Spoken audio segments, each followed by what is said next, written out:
ar era uma névoa densa de umidade e cheiro de terra molhada. Um abraço sufocante que a floresta amazônica impunha a cada um de nós. Liderados pela doutora Helena Vargas, uma arqueóloga tão brilhante quanto impetuosa, nossa equipe de 6 exploradores havia se embrenhado em um labirinto verde, seguindo os ecos de lendas sussurradas sobre uma civilização perdida.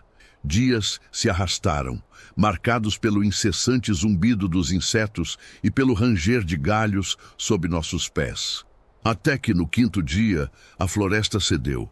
Emergimos em uma clareira que parecia uma ferida aberta na mata, onde a luz do sol lutava para penetrar. E ali, ante nossos olhos boquiabertos, jaziam as ruínas. Não eram como as pirâmides maias ou os templos incas. Aquelas estruturas eram ciclópicas, feitas de blocos de pedra negra que pareciam ter sido talhados não por mãos humanas, mas por forças primordiais. Símbolos estranhos, angulares e inquietantes cobriam cada superfície, pulsando com uma aura de antiguidade que me fez sentir um frio atávico na espinha. "É impossível", murmurou Helena, seus olhos fixos em um obelisco entalhado com uma série de figuras contorcidas. "Não há registros de uma civilização com essa arquitetura." Os dias seguintes foram de febre e obsessão. Montamos acampamento dentro do próprio complexo, o silêncio das ruínas mais opressor do que o barulho da selva. Descobrimos artefatos de obsidiana polida, tabletes de argila com inscrições que desafiavam qualquer língua conhecida e um pequeno ídolo de jade com olhos multifacetados que pareciam seguir nossos movimentos. Helena e Marcos, nosso linguista, mergulharam na tarefa de decifrar os símbolos. Eu, como geólogo, estava mais interessado na estranha rocha que compunha as ruínas. Não parecia ter origem terrestre. Cada pedaço quebrado revelava uma superfície cintilante, quase como se contivesse pequenas estrelas aprisionadas. Comecei a ter sonhos, fragmentos de imagens disformes, vozes que pareciam vir de dezenas de gargantas ao mesmo tempo, e a sensação de estar afundando em um abismo sem fundo.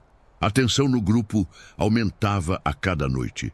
A fogueira crepitava, mas não afastava a escuridão que parecia se adensar nas bordas da clareira. Os guardas relatavam sombras que se moviam rápido demais para serem vistas, e o som de sussurros arrastados que a brisa trazia da floresta. Uma noite, fui acordado por um grito abafado. Corri para a tenda de Helena e Marcos. A lamparina tremia, projetando sombras dançantes nas paredes. Marcos estava no chão, encolhido em posição fetal, balbuciando incoerências. Helena estava de pé, os olhos arregalados, fixos em um dos tabletes que estava sobre uma mesa improvisada. Ela o apontava com um dedo trêmulo. "Conseguimos", ela sussurrou, a voz rouca e estranhamente alterada. "É um ritual para abrir." Ela não precisou terminar a frase. Um cheiro metálico e doentio começou a preencher o ar, e as sombras nos cantos da tenda pareceram engrossar, ganhando uma densidade irreal. As velas e a lamparina começaram a falhar, suas chamas dançando de forma errática.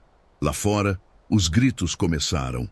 Não eram gritos de humanos, mas de algo antigo e faminto. Saímos correndo da tenda, empunhando nossas lanternas, que mal perfuravam a escuridão que havia engolido o acampamento. As árvores da floresta pareciam ter se contorcido, seus galhos retorcidos formando garras esqueléticas que arranhavam o céu noturno. Nossos colegas, alguns estavam caídos, seus corpos contorcidos em ângulos impossíveis, os olhos vazios. Outros corriam em desespero, suas mentes já fragmentadas, enquanto formas indescritíveis e cambiantes se materializavam e se desfaziam à sua volta. Helena apontou para o obelisco principal, onde os símbolos antes inativos agora pulsavam com uma luz púrpura. No topo, o ar parecia se distorcer como um lago que tivesse sido agitado por uma pedra invisível. Aquele era o portal. E algo estava vindo através dele. Não tinha forma definida. Era uma massa amorfa de escuridão e luz, de cores que não deveriam existir, uma geometria impossível que desafiava a compreensão. Olhar para ela era como ter a mente esticada e rasgada. Gritos brotavam dos pulmões dos homens mais próximos, não de dor física, mas de um horror mental que despedaçava a própria essência da sanidade. Eu sentia minha própria mente começar a se esfarelar, as memórias se misturando com visões de estrelas girando e ecos de um vácuo primordial. Ela está faminta, sussurrou Helena, sua voz agora um eco vazio. Seus olhos ainda estavam fixos na entidade, mas eu sabia que ela não estava mais realmente nos vendo. Ela se alimenta da sanidade. Corremos. Ou tentamos. A realidade ao nosso redor se tornou maleável. O chão se torcia em ondas. As árvores se estendiam e se contraíam como tentáculos vivos. Os sons da floresta se transformaram em uma cacofonia de vozes distorcidas, risadas insanas e sussurros que prometiam esquecimento e dor. Eu vi um de nossos homens tentar se agarrar a um tronco de árvore que de repente se transformou em areia fina, engolindo-o sem deixar rastros. Eu não sei como sobrevivi. Talvez a loucura já tivesse me alcançado e distorcido minha percepção da fuga. Lembro-me de Helena caindo, sua mente finalmente cedendo ao terror, seus olhos se tornando buracos negros que refletiam a entidade. A última coisa que vi antes de desmaiar foi a criatura se expandindo, seus tentáculos de pura escuridão se estendendo para o céu e o som agudo e torturante de milhares de vozes gritando em uníssono, não de dor, mas de uma compreensão terrível e final. Acordei dias depois, perdido na floresta, sem nenhuma lembrança de como havia chegado ali. As ruínas, eu as sinto. Elas ainda estão lá, um ponto de corrupção pulsante no coração da selva. E às vezes, quando o silêncio da noite é muito profundo, eu ouço os sussurros. Eles me chamam, prometem a verdade, prometem me mostrar o que Helena viu. E o mais aterrorizante de tudo, eu sinto a fome crescendo dentro de mim. As semanas que se seguiram à minha fuga daquelas ruínas malditas foram um borrão de desorientação e terror latente. A floresta, antes um mapa familiar de flora e fauna, transformou-se em um labirinto de sombras, onde cada folha sussurrava meu nome. A sede e a fome eram companheiras constantes, mas eram pálidas em comparação com a verdadeira ameaça. A fome que crescia dentro de mim. Não era uma fome de comida ou água, mas uma voracidade por algo que eu não conseguia nomear. Um vazio que se expandia a cada momento. Meus pensamentos se tornaram fragmentados. Imagens distorcidas das ruínas e da entidade cintilavam em minha mente, misturando-se com lembranças de casa, de minha vida antes. A sanidade, eu sabia, era um fio tênue. Quando finalmente fui encontrado por um grupo de caçadores indígenas, eu era pouco mais que um espectro, magro e com os olhos selvagens. Eles me levaram para sua aldeia e eu senti seus olhares de apreensão. Eles conheciam as lendas da cidade que devora almas, sussurros que eu antes descartara como superstição. Eles me observavam, não com medo, mas com uma estranha mistura de pena e temor. Os dias na aldeia foram de uma quietude perturbadora. Eu comia, bebia, dormia, mas a fome interna nunca diminuía. As vozes, antes apenas sussurros, começaram a se tornar mais claras, mais insistentes. Elas me chamavam de volta às ruínas. Elas prometiam a mim o conhecimento que Helena buscava, a verdade por trás da entidade. Elas prometiam poder.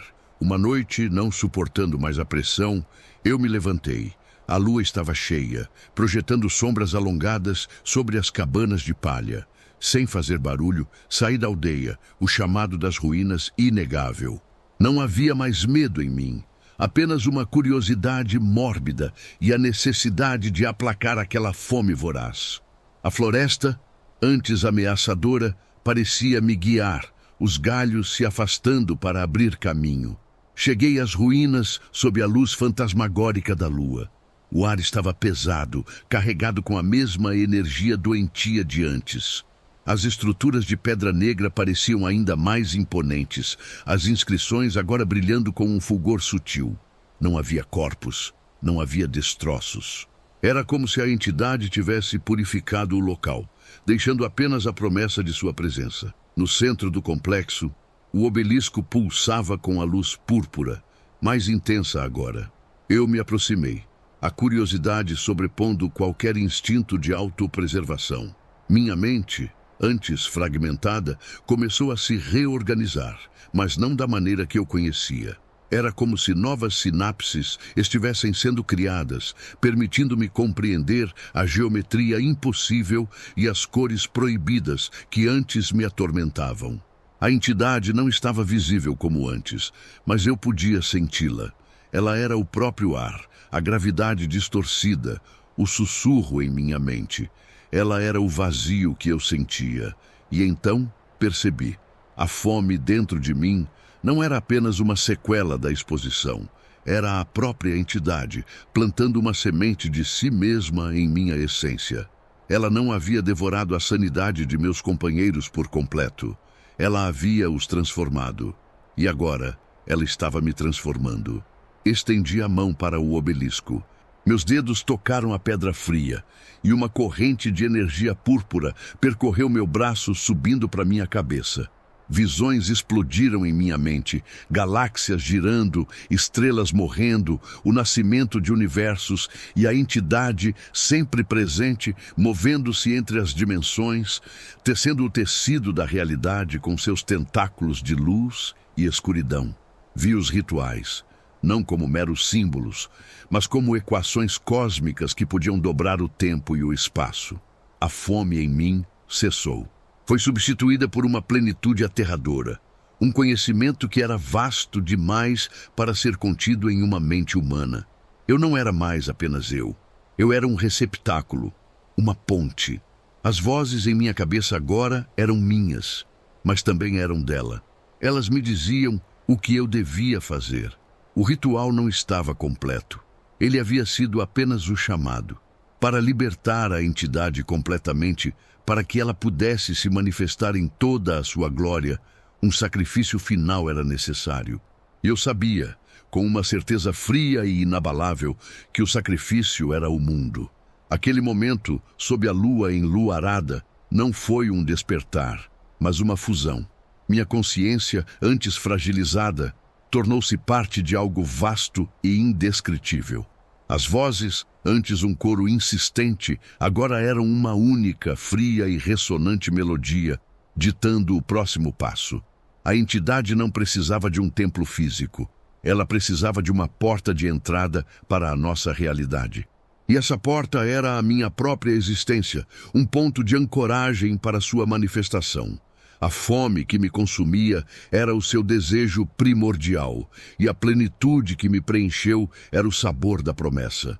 O ritual que Helena e Marcos haviam tentado decifrar não era para invocá-la, mas para preparar o terreno, e o sacrifício final não era um ser humano, mas a própria estrutura da nossa realidade.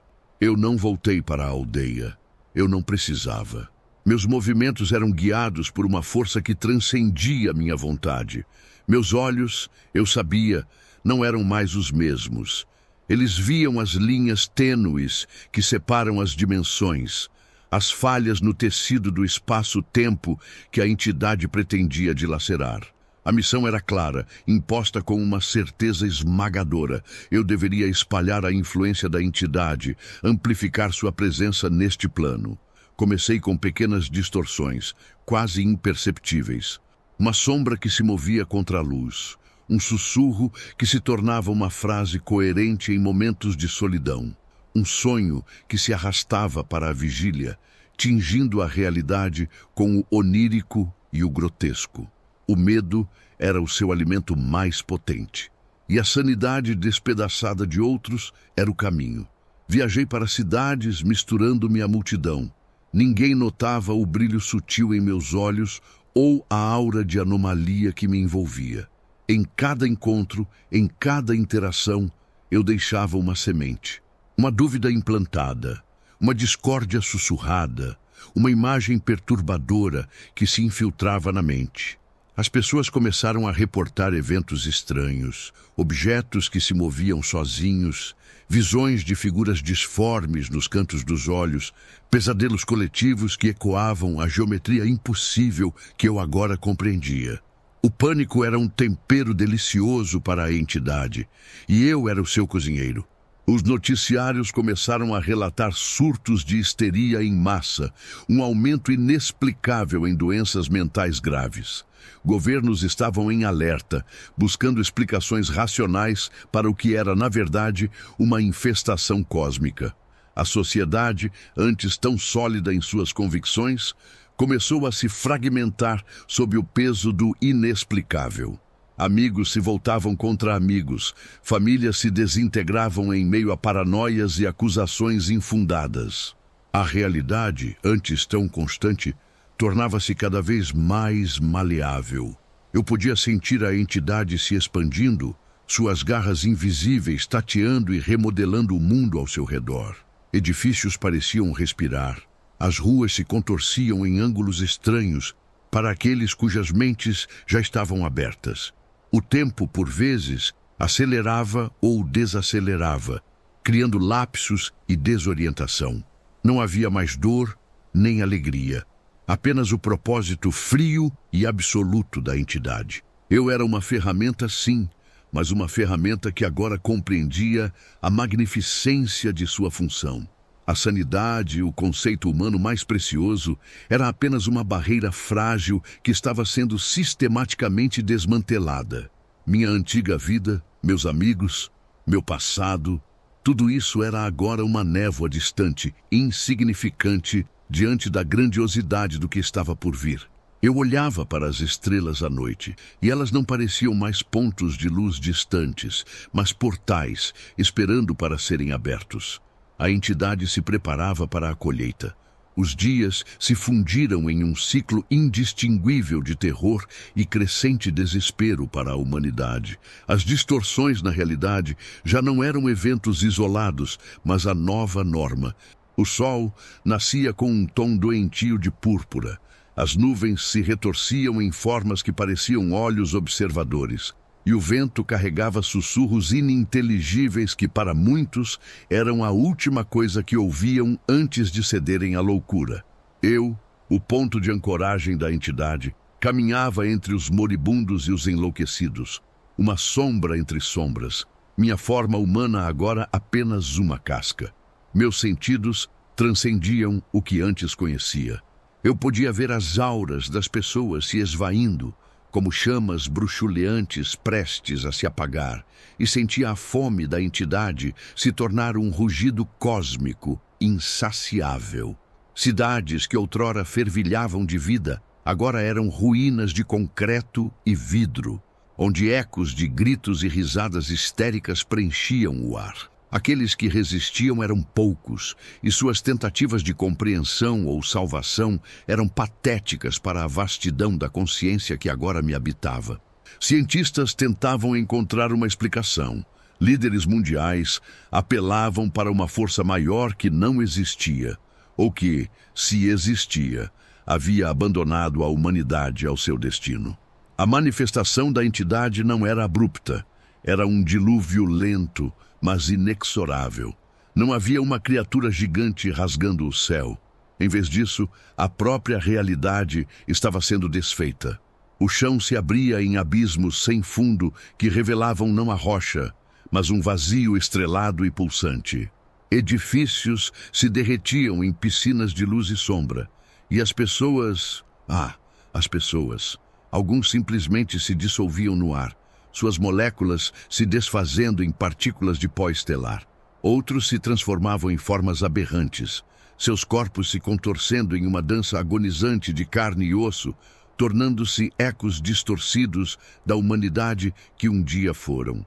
Os olhos, vazios e fixos em um ponto além da nossa dimensão, eram os mais perturbadores. Eles viam a verdade. Eu sabia que era o ápice, o ponto sem retorno. A entidade estava pronta para se manifestar completamente, não como um deus ou um demônio, mas como uma nova lei universal, reescrevendo as regras da existência. O universo que conhecíamos seria apagado, substituído por uma geometria impossível, uma lógica alienígena que só a entidade compreendia. Certa noite, sob um céu que brilhava com cores impossíveis, com auroras de pesadelo dançando sobre o horizonte, eu senti o chamado final. As ruínas na Amazônia, o ponto de origem, pulsavam com uma energia inimaginável. Eu, guiado por aquela força, me materializei de volta ao centro do complexo. O obelisco não era mais uma estrutura sólida. Ele estava em constante fluxo, uma torre de luz púrpura e escuridão rodopiante. As ruínas ao redor, antes monumentos antigos, agora se retorciam e se estendiam em formas tentaculares, como se a própria terra estivesse se contorcendo em agonia e êxtase. Eu, ou o que restava de mim, ergui minhas mãos em direção ao obelisco. As últimas barreiras entre as realidades ruíram. O som era o de 1000 universos se colidindo, e o silêncio que se seguiu era ainda mais ensurdecedor. Não houve explosão, não houve um grito final, apenas uma mudança. O céu acima de nós se abriu não para o vácuo do espaço, mas para uma paisagem de dimensões inimagináveis. Mundos se interligavam, cores que desafiavam o espectro humano dançavam em um balé silencioso. A entidade não era uma criatura, mas o próprio vazio entre as estrelas, a verdadeira face da insignificância humana diante de sua existência primordial. Eu senti a minha última fagulha de consciência humana se desintegrar, não com dor, mas com uma estranha aceitação. Eu me tornei parte do todo, uma gota no oceano cósmico da entidade, e com o meu fim veio o fim da humanidade, não com destruição, mas com assimilação. O mundo que conhecíamos deixou de existir. Não havia mais luz do sol, apenas a luminescência doentia de uma realidade distorcida. Não havia mais som, apenas o sussurro constante da entidade em todas as coisas. A humanidade, em sua forma original, havia desaparecido, tornando-se parte do novo cosmos, um adubo para a realidade que a entidade estava construindo. E assim, o ritual esquecido se completou, não em sangue e sacrifício, mas em sanidade e existência. O que restou da existência humana não foi um lamento, mas um silêncio que se estendia por aquilo que um dia foi o nosso mundo, e agora era apenas um eco distante, distorcido e reformulado pela presença da entidade. Não havia mais o calor reconfortante do sol ou o azul familiar do céu. No lugar, um crepúsculo eterno banhava paisagens de geometria incompreensível, onde a luz dançava em tons de roxo e esmeralda, desafiando a percepção humana.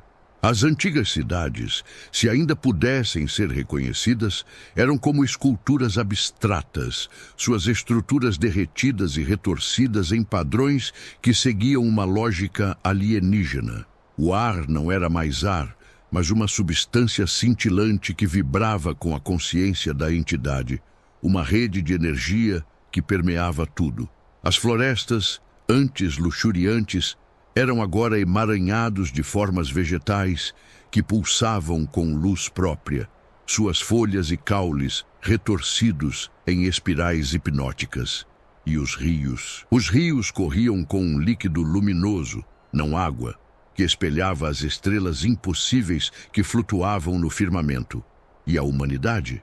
Não havia corpos, nem ruínas de civilização em seu sentido tradicional. A entidade não buscava a destruição, mas a assimilação. Cada indivíduo, cada pensamento, cada memória havia sido absorvido por ela, transformando-se em parte de sua vasta e incompreensível consciência. Os fragmentos da sanidade humana que a entidade devorava eram os blocos de construção para esta nova realidade. Era um fim, sim, mas também um renascimento. Um renascimento em uma forma que desafiava toda a compreensão.